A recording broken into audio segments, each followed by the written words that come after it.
इस वीडियो में हम बिहार बोर्ड कक्षा 10 मैथमेटिक्स विषय का प्रश्नावली 1.1 देखेंगे। ये पहला वीडियो है इस कोर्स का और मैं आपको बता दूं कि ये पूरा कोर्स बिल्कुल फ्री है और इसमें हम उदाहरण के साथ इसको हल करेंगे, यानी कि प्रश्नावली 1.1 के पहले जितने उदाहरण दिए हुए हैं उसे भी हम इस वीडियो में हल करेंगे। और मैं आपको बता दूं कि पूरा वीडियो आपको देखना जरूरी नहीं है, आप जिस क्वेश्चन को चाहें उस क्वेश्चन पे जाके देख सकते हैं, क्योंकि हमने इस वीडियो को चैप्टर्स में डिवाइड कर दिया है। जो आपको नीचे दिखाई देगा, आपको जो क्वेश्चन नंबर देखना है उस क्वेश्चन नंबर को जाके देख सकते हैं। तो चलिए शुरू करते हैं पहले प्रश्न से। और एक बात मैं आपको बता दूं कि ऐसे तो ये यूट्यूब पे बिल्कुल फ्री है, लेकिन यदि आप चाहें तो ई विद्या कोर्स पर आप हमारा ऑनलाइन क्लासरूम में भी इनरोल कर सकते हैं। ये प्रश्न संख्या 1 है, प्रश्नावली 1.1 का। आपको यहाँ ध्यान रखना होगा कि कौन सी बुक से मैं पढ़ा रहा हूँ। जो बिहार बोर्ड की आधिकारिक बुक है मैं उससे पढ़ा रहा हूँ। मैं एनसीईआरटी की किताब जो मिलती है सीबीएसई बोर्ड वाली, मैं उसे नहीं पढ़ा रहा हूँ। एनसीईआरटी को जो किताब बिहार बोर्ड के लिए बनी है वो अलग है, आपको इस बात का ध्यान रखना होगा। मैं इसलिए बता रहा हूँ क्योंकि एनसीईआरटी वाली बुक यदि आपने ले ली है तो उसमें ये क्वेश्चन आपको नहीं दिखाई देगा, आपको कोई और क्वेश्चन दिखाई देगा। तो अधिक जानकारी के लिए जो इंट्रोडक्शन वीडियो मैंने बनाया उसमें देखिए मैंने बताया है कि कैसे दोनों बुक किताबें अलग है। तो यहाँ पे प्रश्नावली 1 का ये पहला प्रश्न है जिसमें आपको यूक्लिड विभाजन एल्गोरिदम का प्रयोग करके एचसीएफ निकालना है। तो आपको यहाँ ध्यान देना है कि एचसीएफ निकालने के दो तरीके होते हैं। एक होता है गुणनखंडन विधि से आप एचसीएफ निकाल सकते हैं और दूसरा है यूक्लिड विभाजन से आप निकाल सकते हैं। तो यहाँ यूक्लिड विभाजन एल्गोरिदम की बात की गई है तो आपको उसी से निकालना है। तो यूक्लिड विभाजन एल्गोरिदम में हम क्या करते हैं, जो छोटी संख्या होती है उसे हम भाजक के रूप में ले लेते हैं और जो बड़ी संख्या होती है उसे भाज्य के रूप में ले लेते हैं। अब इसमें हम भाग करते हैं, तो भाग जब करेंगे तो ये 135 एक बार में 135 आएगा और उसके बाद जब आप घटाव करेंगे तो यहाँ पर 90 आ जाएगा। और अब क्या होगा कि ये 90 जो शेषफल बचा वो बन जाएगा भाजक, और 135 जो भाजक था वो अब भाज्य बन जाएगा। ये एचसीएफ निकालने का तरीका है, ये भाग नहीं है। भाग में आप कुछ और ही करते हैं। अब फिर इसमें हम इससे भाग देंगे 135 में, तो यहाँ भी ये एक बार में 90 होगा और जब आप घटाएंगे तो यहाँ पे 45 बचेगा।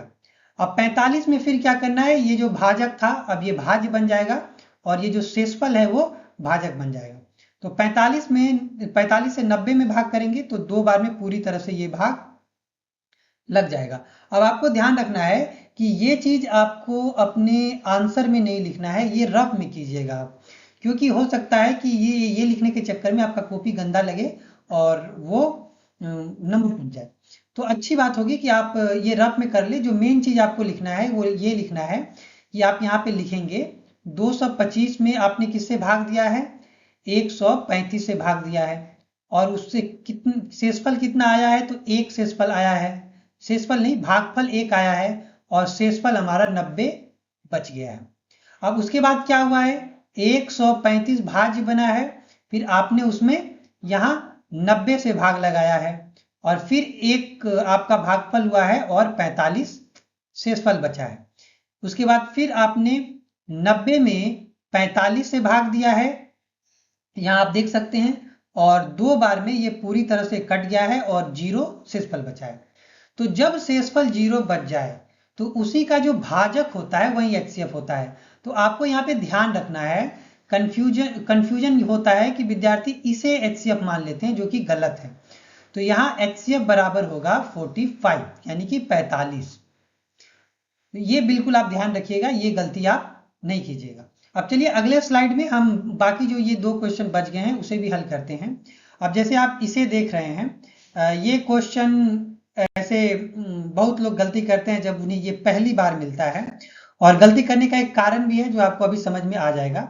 जैसे 196 छोटा है तो हम 196 को भाजक के रूप में लेंगे और 38,220 को हम भाज्य के रूप में लेंगे। तो जब आप 196 से भाग कीजिएगा तो एक स्टेप में ये नहीं होगा, आपको इस बात का ध्यान रखना है। जैसे एक बार में पहले ये 196 होगा, अब यहाँ पे आपको प्रॉपर भाग करना है, जैसे आप भाग कर रहे हैं। जब ये भाग पूरा हो जाए तब आपकी HCF की प्रक्रिया शुरू होगी। तो पहले आप भाग करेंगे, तो जब यहाँ पे आपने 196 लिखा है और घटाएंगे तब आपको यहाँ पे 186 मिलेगा। अब 186 बचा तो इसमें आप ये वाला 2 उतारिएगा। अभी आप इसे भाजक मत बना दीजिएगा क्योंकि ये दोनों बचे हुए हैं, तो इन्हें जब उतारिएगा फिर आप भाग दीजिएगा तो ये 9 बार में 1764 आएगा। अब 1764 जब आप इसमें घटाइएगा तो आपको 98 मिलेगा, और जब 98 में ये 0 उतारिएगा तो ये 5 बार में पूरी तरह से कट जाएगा। यानी कि जो HCF आप कर रहे थे कि भाजक को भाज्य बना दे रहे थे, वो प्रक्रिया इसमें नहीं करनी है क्योंकि ये यहीं पर पूरी तरह से कट गया।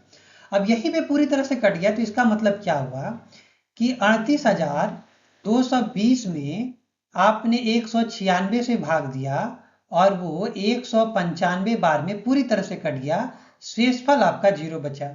तो यहीं पे जो 196 है वही HCF हो जाएगा।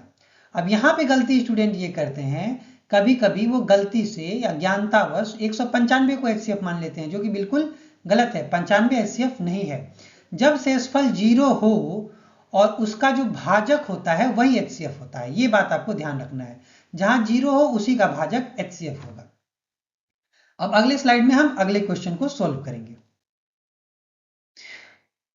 अब यहां देखिए, यहां पे जो छोटी संख्या थी तीसरे क्वेश्चन में 255 थी और जो बड़ी संख्या थी वो थी 867। अब इसमें क्या करना है कि 255 3 बार जब आप गुना कीजिएगा तो 765 होगा, और जब आप घटाइएगा तो यहां पर 102 बच जाएगा। अब यहां पे कुछ उतारना नहीं है तो ये 102 क्या होगा, भाजक बन जाएगा, और 255 जो है आपका भाज्य बन जाएगा। उसके बाद जब आप 255 में 102 से भाग दीजिएगा तो ये 2 बार में 204 होगा, और जब आप घटाइएगा तो 51 बच जाएगा, और जब 51 में जब 102 से भाग दीजिएगा, मतलब 51 को 102 में भाग दीजिएगा तो ये 2 बार में पूरी तरह से कट जाएगा। अब ये पूरी तरह से कट गया तो इसका मतलब क्या हुआ कि ये 51 जो है यही HCF है, ये 2 HCF नहीं है। ये आपको ध्यान में रखना है, और इसको आपको लिखना नहीं है आंसर में, आपको ये रफ में करना है। आंसर में आपको बस इतना लिखना है कि 867 में आपने 255 से भाग दिया और 3 आपका भागफल आया और शेषफल के रूप में 102 आया। क्योंकि शेषफल 0 नहीं है तो फिर से आपने 255 को भाज्य बना दिया और 102 को भाजक बना दिया, और 2 बार में आपने भाग किया तो आपका जो शेषफल हुआ वो 51 आया। फिर 0 नहीं आया है तो आपने अब 102 को भाजक बना दिया और 102 को भाज्य बनाया और 51 को भाजक बना दिया, तो 2 बार में ये पूरी तरह से कट गया और 0 आपका शेषफल आ गया। तो यहीं पे जो 51 है वही आपका HCF हो गया। तो HCF बराबर 51। ऐसे आप इसलिए यहाँ पे लिख दे तो अच्छा रहेगा, मतलब कि आपने आंसर निकाल लिया है, और ऐसे आंसर लिख दे तो ये भी कंफर्म हो जाएगा कि हाँ यही आपका आंसर है, आपने ये बता दिया। तो इस तरह से आपको हल करना है। तो दोनों बात याद रखें कि यूक्लिड विभाजन से आपको हल करना है, और दूसरा कि आपको ये चीज रफ में लिखना है, ये चीज आप आंसर में नहीं लिखिएगा तो ज्यादा अच्छा होगा। ऐसे जगह है आप साफ साफ लिख सकते हैं तो कोई दिक्कत नहीं है, नंबर नहीं कटेगा। लेकिन इसको लिखने के चक्कर में अगर गंदा कॉपी हो गया आपका तो हो सकता है कि कंफ्यूजन में नंबर कट जाए। ऐसे आंसर सही है तो नंबर नहीं काटा जाएगा, ये 2 नंबर में पूछता है। तो चलिए अब अगले प्रश्न पे चलते हैं। अब ये जो प्रश्न है ये उदाहरण का है, क्योंकि उदाहरण में भी एक जगह आपको HCF निकालने के लिए कहा गया है। अब ये HCF जो है ये थोड़ा लंबा जाता है, कभी कभी ये पूछ देता है, तो ये भी विद्यार्थी गलती कर देते हैं। तो ये ऐसे क्वेश्चन जो होते हैं जो थोड़े कंफ्यूजिंग है, जिसमें टाइम लगता है, वो आप घर से अभ्यास करके जाइए तब एग्जाम में लिखिए। नहीं तो डायरेक्ट एग्जाम में देखिएगा, आप बोलेगा कि हाँ यूक्लिड विभाजन में जानता हूं तो मैं इसे सोल्व कर लूंगा, तो आप वहां पे फंस सकते हैं। फंस इस तरह से सकते हैं कि आपको बनाने में बहुत ज्यादा समय लग सकता है, उतना समय आपके पास होता नहीं है, और यही आप पहले से अभ्यास किए हुए रहेंगे तो उतना समय आपको नहीं लगेगा। तो चलिए इसको सोल्व करते हैं, ये थोड़ा लंबा जाएगा, इसीलिए मैं इसे अगले स्लाइड में देखता हूं। अब जैसे यहाँ पे आपको क्या करना है,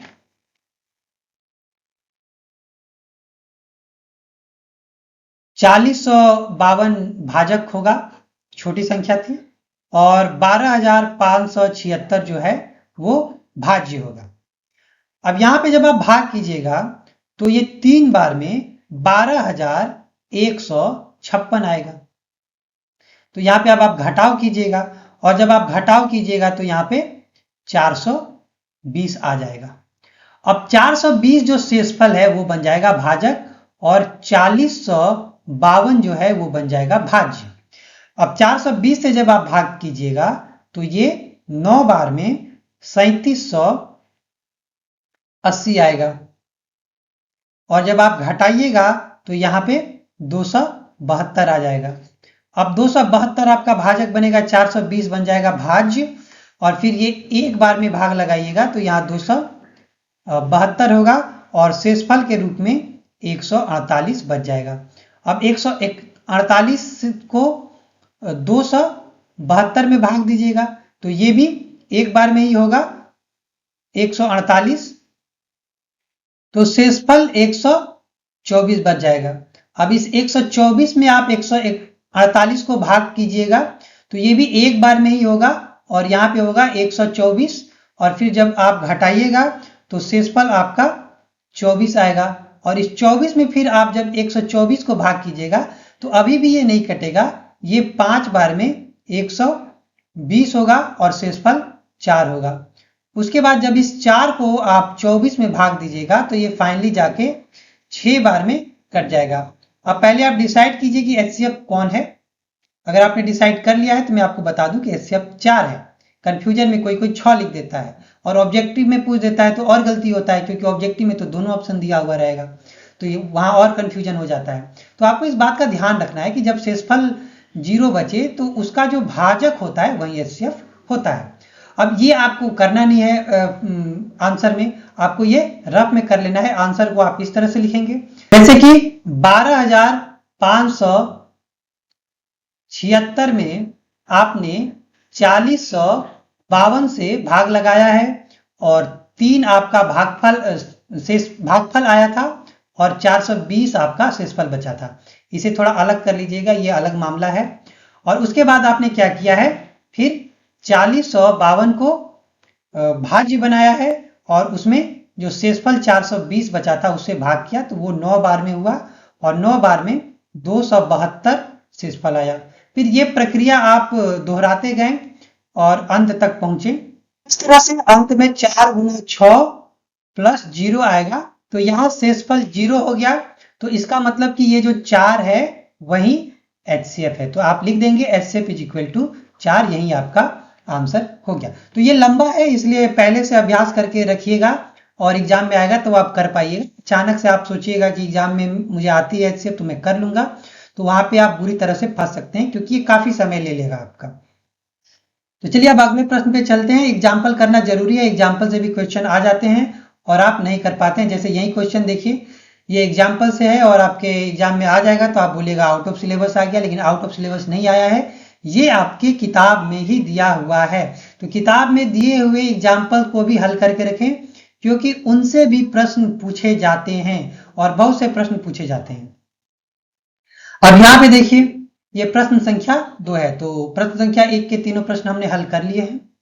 अब यहां देखिए, इसमें पूछा गया है कि कोई भी धनात्मक विषम पूर्णांक को हम 6q+1 और 6q+3 या 6q+5 के रूप में लिख सकते हैं। तो आपको ये दिखाना है, दर्शाना है।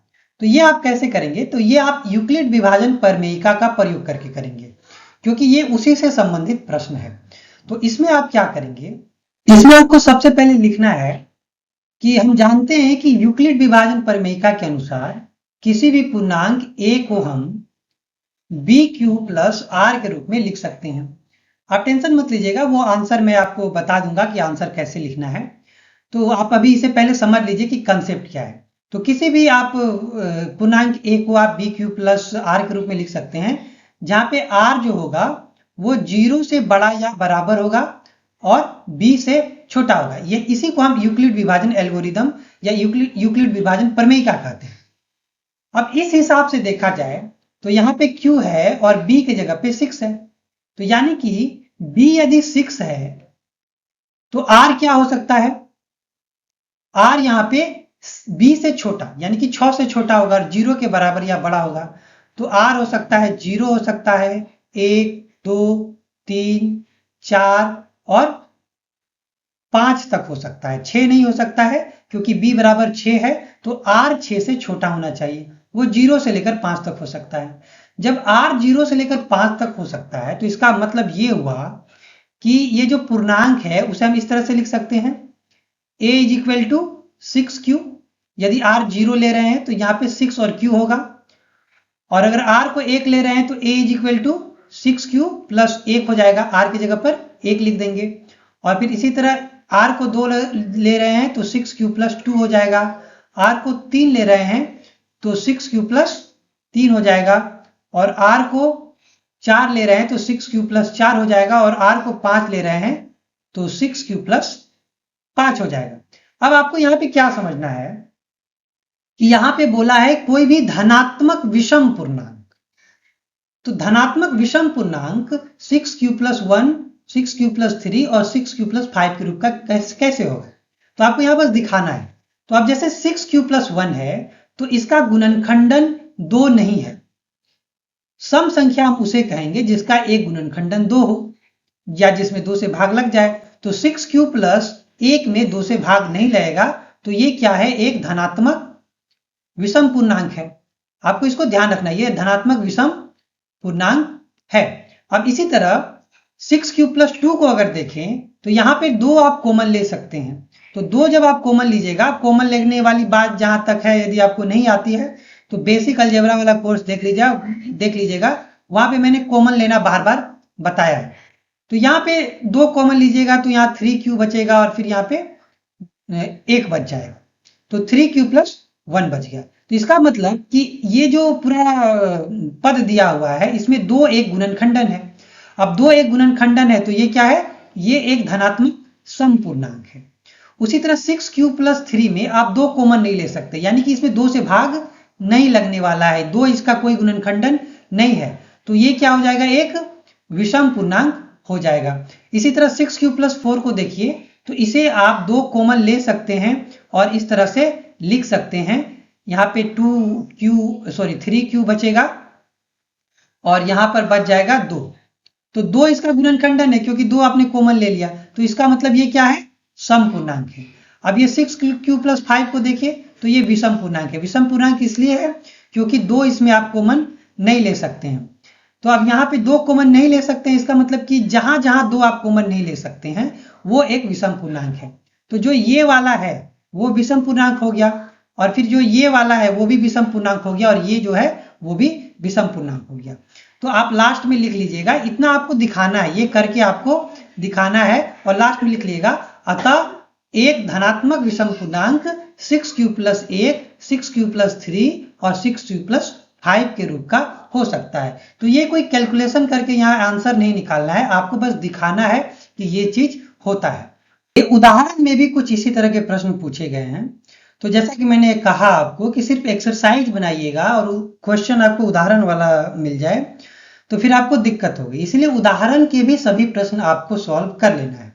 अब यहाँ पे आपको क्या करना है, यहाँ पे दिखाना है कि कोई भी धनात्मक समपूर्णांक 2Q के रूप का होता है तथा प्रत्येक धनात्मक विषम पूर्णांक 2Q प्लस 1 के रूप का होता है।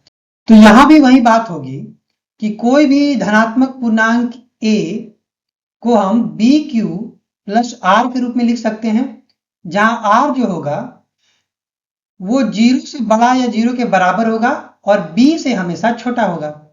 तो यहाँ पे B की जगह पे 2 है, तो यदि B 2 है तो R क्या हो सकता है, R या तो 0 हो सकता है या तो 1 हो सकता है, वो 2 या 2 से बड़ा नहीं हो सकता है, 2 से छोटा ही रहेगा, तो 2 से छोटा 0 और 1 ही है। तो इसका मतलब आप A को लिख सकते हैं 2Q जब R बराबर 0 हो, और आप A को लिख सकते हैं 2Q प्लस 1 जब R बराबर 1 हो। तो जो 2Q आप लिख रहे हैं तो इसमें 2 इसका एक गुणनखंडन है, तो जब 2 इसका एक गुणनखंडन है तो इसका मतलब ये हुआ कि 2q एक सम पूर्णांक है और 2q प्लस एक क्या है, विषम पूर्णांक है। तो इन सब का सॉल्यूशन लिखना कैसे है आपको एग्जाम में, आप इतना भी लिख दीजिएगा तो आपको नंबर मिल जाएगा, लेकिन फिर भी आप प्रॉपर तरीके से लिखना चाहते हैं तो वो सब चीजें हमने क्लासरूम में बताया हुआ है, वहां से जाके आप देख सकते हैं। अब चलिए अगले प्रश्न पे चलते हैं। तो वो भी एक उदाहरण है, उदाहरण में एक प्रश्न और इसी तरह का पूछा गया है, तो ये भी उसी तरह से बनाना है।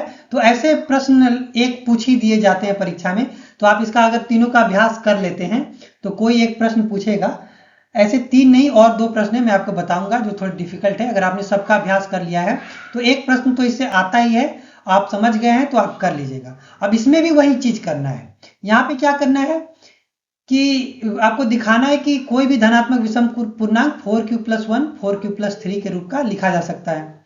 तो यही आप करेंगे कि आप जानते हैं कि यूक्लिड विभाजन एल्गोरिदम के अनुसार किसी भी पूर्णांक को हम bq + r के रूप का लिख सकते हैं, जहां पे r जो है 0 से बड़ा या उसके बराबर होगा और b से छोटा होगा। तो यहां b की जगह पे 4 है, तो यदि b 4 है तो r क्या हो सकता है, 4 से कम होगा। 4 से कम क्या होगा, 1 0 1 2 3। अब b के जगह पे हम 4 लिखेंगे और r के जगह पे 0 1 2 3 4 लिख देंगे। तो जब r 0 होगा तो b = 4q हो जाएगा, और जब r 1 होगा तो b = 4q + 1 हो जाएगा, और जब r 2 होगा तो a = 4q + 2 हो जाएगा, और जब r 3 होगा तो a = 4q + 3 हो जाएगा। अब यहां पे ध्यान दीजिए कि 4q में 2 एक गुणनखंडन है, 2 आप कॉमन लीजिएगा तो यहाँ पे 2q बचेगा, लेकिन 4q + 1 में 2 आप कॉमन नहीं ले सकते हैं, ये 2 से भाग इसमें नहीं लगेगा। और इसमें भी 2 आप कॉमन ले सकते हैं, तो जब आप 2 कॉमन लीजिएगा तो यहाँ पे 2q + 1 बचेगा, और इसमें आप 2 कॉमन नहीं ले सकते, यानी कि 2 से भाग नहीं लगेगा।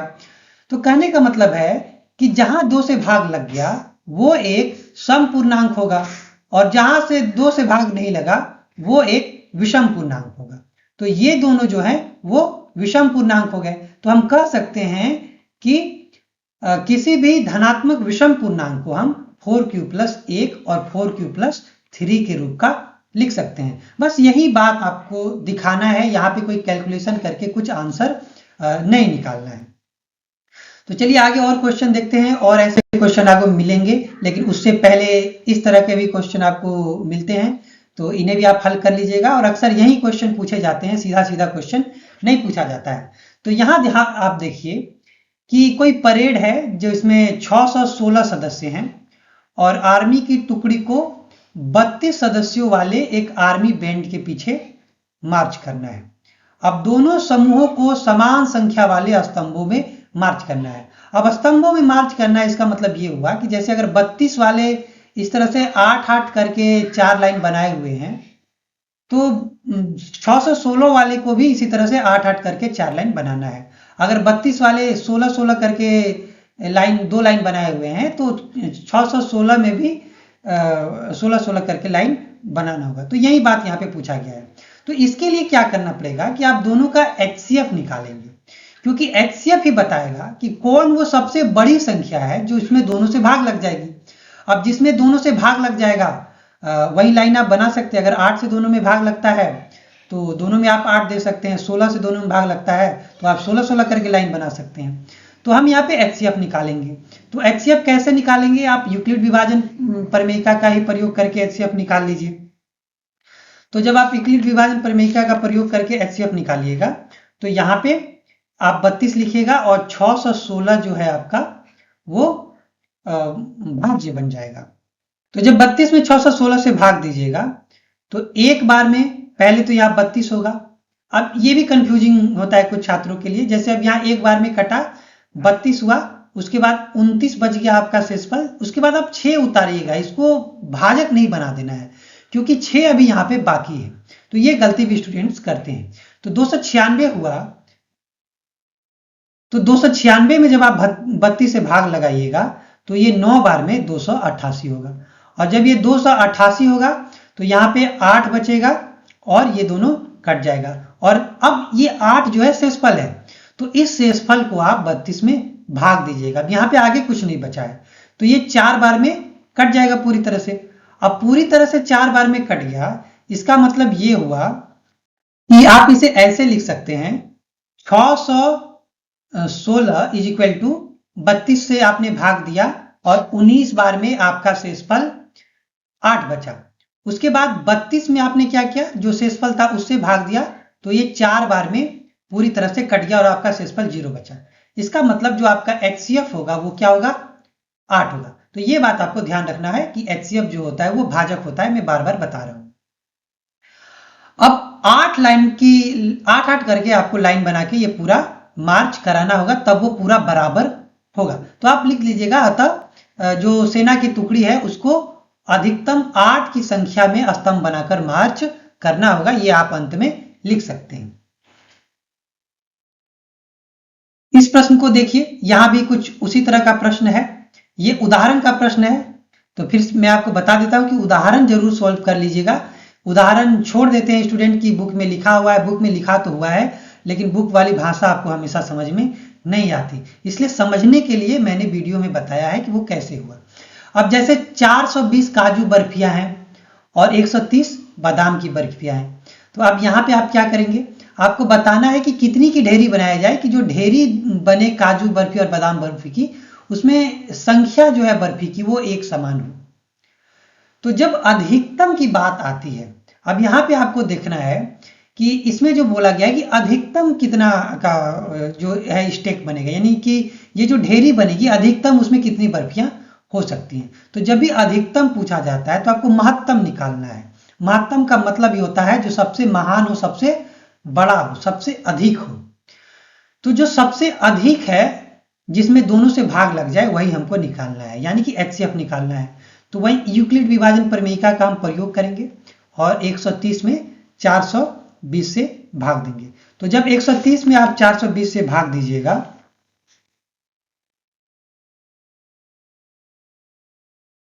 तो 3 बार में 390 होगा और आपका जो बचेगा वो 30 बचेगा, और 30 में 130 से भाग दीजिएगा तो ये फिर से 4 बार में 120 होगा, फिर यहाँ पे 10 बचेगा जो 30 को पूरी तरह से 3 बार में काट देगा।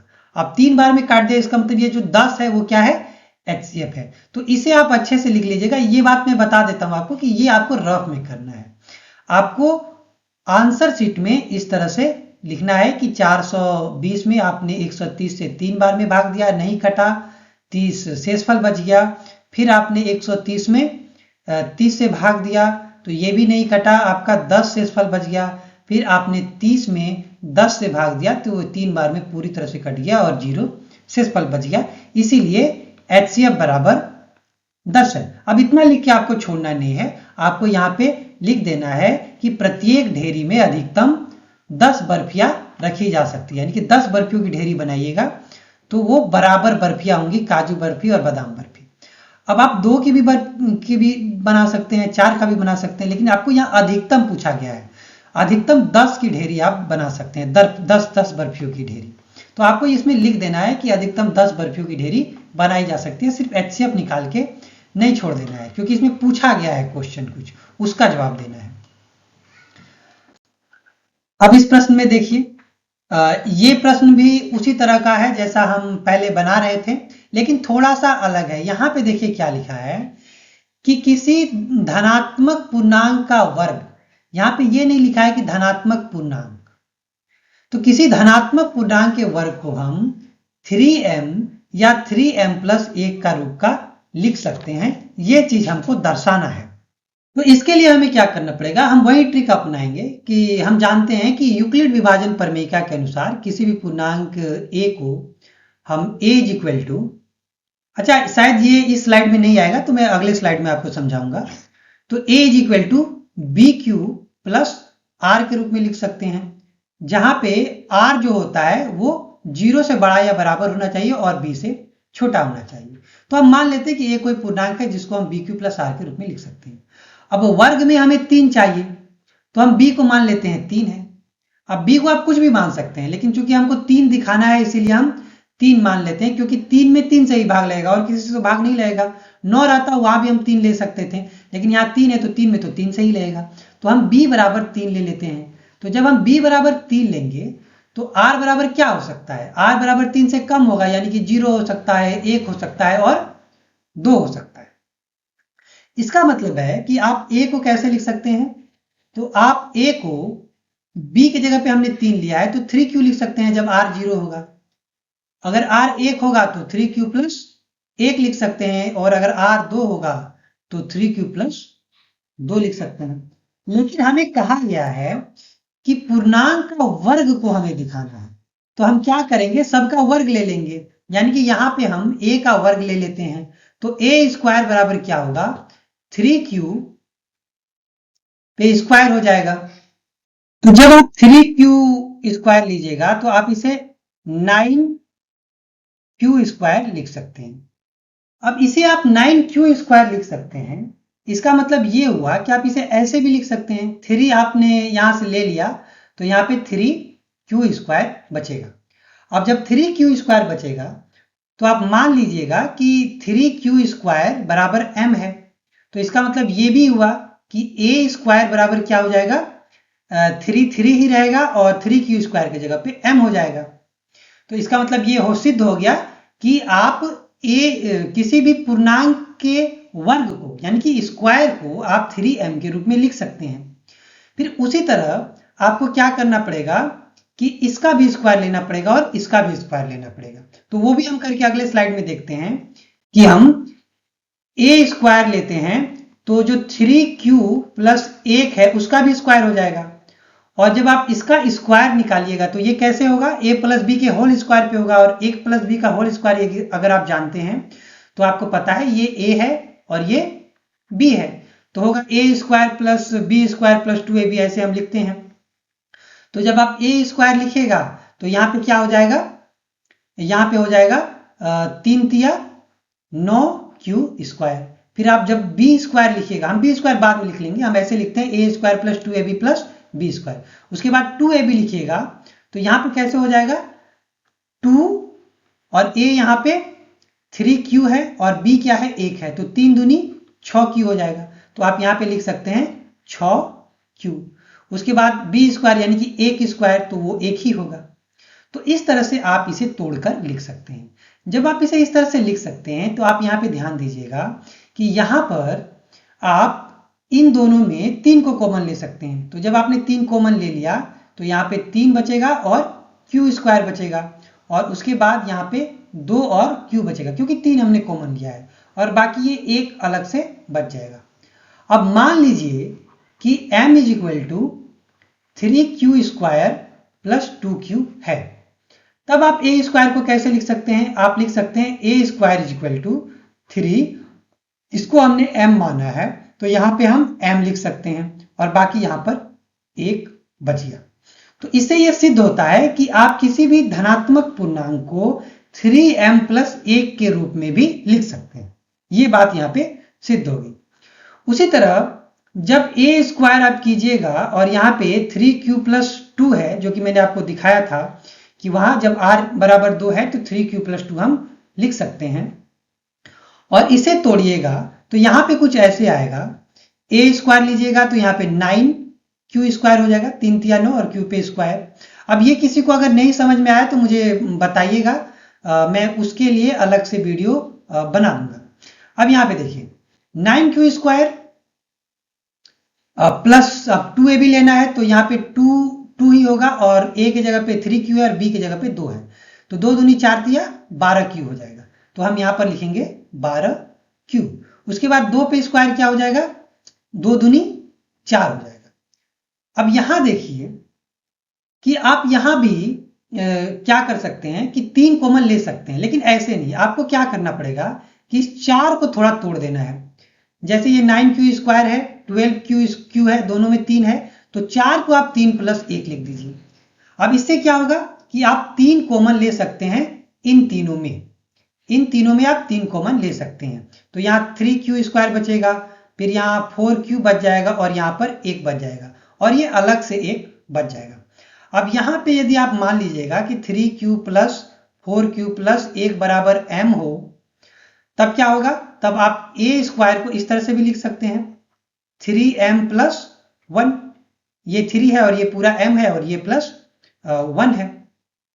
तो इससे ये सिद्ध हुआ कि आप किसी भी धनात्मक पूर्णांक को 3m प्लस 1 के रूप में भी लिख सकते हैं। तो ये तीनों चीजें हमने सिद्ध कर दी। तो इसी तरह आपको बना के दिखा देना है और लास्ट में लिख देना है कि अतः कोई भी धनात्मक पूर्णांक का वर्ग 3m प्लस 1 के रूप का हो सकता है। तो ये थोड़ा लंबा जरूर है, लेकिन कभी कभी पूछता है एग्जाम में। जनरली इतना ये क्वेश्चन शायद नहीं पूछा जाता है, लेकिन कभी कभी पूछा जाता है। तो ये बहुत भारी भी नहीं है, आसान ही है। अभ्यास कर लीजिएगा, इस तरह का जो क्वेश्चन मैंने आपको इससे पहले बताया है सबको एक साथ अभ्यास कर लीजिएगा तो आपको बहुत अच्छे से समझ में आएगा। और जब अच्छे से समझ में आएगा तो ये क्वेश्चन जब भी एग्जाम में आएगा आप अच्छे से कर लीजिएगा और ये आपका एक एडवांटेज पॉइंट हो जाएगा, क्योंकि ये थोड़ा ऐसा ट्रिकी क्वेश्चन है कि ज्यादातर विद्यार्थी नहीं करते हैं। तो आप वो कर पाइएगा तो ये एक अच्छी बात होगी आपके लिए। अब इसी तरह का एक और क्वेश्चन है, इसे भी हम देख लेते हैं। ये भी थोड़ा लंबा जाएगा, तो हम देखते हैं करके कि ये कैसे होगा। अब यहाँ पे क्या करना है कि कोई भी धनात्मक पूर्णांक का जो घन होता है, यानी कि क्यूब, पावर हम 3 लेंगे, तो उसे हम 9m प्लस 1 और 9m प्लस 8 के रूप का लिख सकते हैं। तो इसे भी हम उसी तरह प्रूव करेंगे कि हम जानते हैं कि यूक्लिड विभाजन प्रमेयिका के अनुसार हम किसी भी पूर्णांक a को bq प्लस r के रूप में लिख सकते हैं, जहां r जो है 0 से बड़ा होगा और b से छोटा होगा। तो 9 को जो विभाजित करेगा वो सबसे छोटी संख्या 3 है। तो हम मान लेते हैं कि b बराबर क्या है, 3 है। अब ये 3 कहीं से आ जानी है, 3 हमने माना है। क्यों माना है, क्योंकि हमको 9 लाना है, तो 9 में से तो 3 से ही भाग लगेगा। तो जब हम b इक्वल टू 3 लेंगे तो r इक्वल टू क्या हो सकता है, r या तो 0 हो सकता है, 1 हो सकता है, या 2 हो सकता है, क्योंकि r b से कम होगा और b 3 है तो 3 से कम होगा। अब तब हम क्या कर सकते हैं, a को हम कैसे लिख सकते हैं, हम a को 3q के रूप में लिख सकते हैं, और फिर उसके बाद a को हम क्या लिख सकते हैं, 3q प्लस 1 के रूप में लिख सकते हैं, और a को हम 3q प्लस 2 के रूप में लिख सकते हैं। अब ये चीज हमने आपको पहले भी बताया है। अब यहाँ पे आपको क्या करना होगा कि सबका घन करना होगा, यानी कि सब पे पावर 3 देना होगा। तो a पे पावर 3 देंगे तो 3q पे भी पावर 3 हो जाएगा। तो इसका मतलब ये हुआ कि ये हो गया 27q। अब q पे q है तो q बोल सकते हैं। अब यहां ध्यान दीजिएगा कि ये जो 27 है इसमें 9 भी है, तो हम इसे ऐसे भी लिख सकते हैं 9 3q। अब 9 3q लिख सकते हैं, तो इसका मतलब ये हुआ कि यदि हम 3q को m मान ले तब हम aq को क्या लिख सकते हैं, 9m लिख सकते हैं। तो एक बात यहाँ पे सिद्ध हो गई कि हम किसी भी धनात्मक पूर्णांक के घन को 9m का रूप का लिख सकते हैं। उसी प्रकार ये जो दोनों है इसे भी हम देखेंगे। अब इन दोनों का भी हम घन लेंगे, तो जैसे a is equal to 3q plus 1 का जब हम घन लेंगे तो ये कुछ इस तरह से हो जाएगा कि वो फॉर्मूला आपको याद रखना है कि a प्लस b का होल q का फॉर्मूला क्या होता है। तो वहां पे क्या होता है, aq होता है। aq मतलब कि 3 पे q। अब इसको मैं थोड़ा डिटेल से दिखा सकता हूं कि जैसे ये aq हो गया, b की जगह पे 1 है तो 1q हो गया, और उसी तरह 3 होता है और a स्क्वायर भी होता है। तो a की जगह पे 3 है तो 3q स्क्वायर हो जाएगा, और b की जगह पे 1 है तो 1 हो जाएगा, और उसके बाद क्या होता है 3ab स्क्वायर होता है। तो a की जगह पे 3q है और b की जगह पे 1 है तो ab स्क्वायर यानी कि 1 स्क्वायर हो जाएगा। और इसे थोड़ा सिंप्लीफाई कीजिएगा, इतना आपको लिखना जरूरी नहीं है, आप सीधे अभी जो मैं लिख रहा हूं उसे लिख सकते हैं कि यहाँ पे हो जाएगा 27q हो जाएगा, और उसके बाद यहाँ पर 1 पे जितना भी पावर हो वो तो 1 ही होगा। फिर यहाँ पे क्या हो जाएगा, यहाँ पे भी 3 तिया 9 हो जाएगा और 9 तिया 27q स्क्वायर हो जाएगा, और यहाँ पर 3 तिया 9q हो जाएगा। अब इसको हम क्या कर सकते हैं कि अगर एक को आप साइड ले लें, जैसे कि 27q लिखें, फिर उसके बाद 27q स्क्वायर लिखें, और यहाँ पर 9q लिखें और एक को साइड ले लें, तो ये जो तीनों टर्म्स हैं इसमें 9 यानी कि ये जो तीनों पद हैं इसमें 9 कॉमन ले सकते हैं। तो जब आप 9 कॉमन लीजिएगा तो ये यहाँ पे 9 हो जाएगा और फिर यहाँ पे बचेगा 3qq और फिर यहाँ पे भी बचेगा 3q² और यहाँ पे बच जाएगा सिर्फ q और प्लस 1। अब यदि हम यहाँ पे 3qq plus 3q² plus q बराबर m ले लें तो यही एक q को आप कैसे लिख सकते हैं, इसी एक q को आप लिख सकते हैं 9m प्लस 1। तो यहां पर भी हमने सिद्ध कर दिया कि किसी भी पूर्णांक के घन को यानी कि उसके पावर पे अगर 3 किया जाए तो उसे 9m प्लस 1 के रूप में लिखा जा सकता है। तो ये बात यहां पे सिद्ध हो गई है। अब देखिए, अब हम एक और संख्या लेते, अब जो तीसरा बचा था कि a बराबर 3q प्लस 2, तो इसका भी हम घन ले लेंगे यानी कि पावर 3 दे देंगे। तो इसे भी आप इसी तरह लिख सकते हैं। तो इस तरह से आप जब लिखिएगा तो आपका जो पूरा निकल के आएगा, मैं सीधे लिख देता हूं, मैं उतना डिटेल में नहीं जाऊंगा क्योंकि उम्मीद करता हूं कि आप यहाँ पे समझ गए होंगे कि मैंने ये घन कैसे किया। तो जब मैं यहाँ पे घन करूंगा तो मेरा जो निकल के आएगा वो कुछ इस तरह से निकल के आएगा। यहाँ पे हो जाएगा 27qq plus 8 plus 54q² plus 36q। अब 8 को अगर साइड ले लें तो आप इसे ऐसे लिख सकते हैं 27qq फिर यहाँ पे 54q² प्लस 36q प्लस 8। अब यहाँ पे जैसा कि मैंने पहले भी बताया कि आप 9 कॉमन ले सकते हैं। जब 9 कॉमन लीजिएगा तो यहाँ 3 बच जाएगा, 3qq होगा और यहाँ पे 6q² बचेगा और यहाँ पे 4q बचेगा और प्लस 8 बचेगा। और जब आप 3q plus 6q² plus 4q को m मान लीजिएगा तब क्या हो जाएगा कि आप इसी एक q को कैसे लिख सकते हैं, 9m प्लस 8 के रूप का लिख सकते हैं।